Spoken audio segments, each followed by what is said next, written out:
The suffering of war and terror does not end for those who survive and have to carry the grief through life. Sometimes their greatest resource is one another. Jim Axelrod has the story of some unlikely survivors who found each other in our series 9/11, America Remembers. It was a gash in the side of humanity. It was a horrible event for all the world, and the world changed that day. It certainly changed for Andrea Garbarini, who lost her husband Charlie, the father of 2 little boys. Lieutenant Charles Garbarini was a New York City firefighter who died at Ground Zero. If he walked into a room, you knew he was there. He had a business card, and he put on it, Charles Garbarini, firefighter, you light him, we fight him. We were together for 20 years.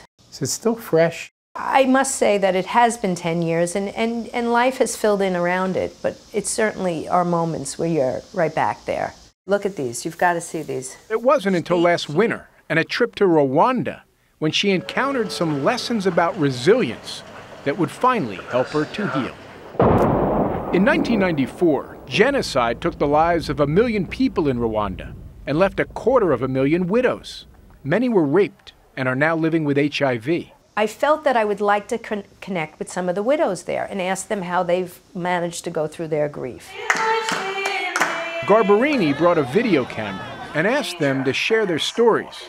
What she heard surprised her. I have already forgiven those who killed my husband because they killed him, and it's over, and he can't come back. I realized life is there, and I have to live. What they went through was so horrific. They have lost their children. They have lost their husbands. It was beyond my comprehension, but they were still standing.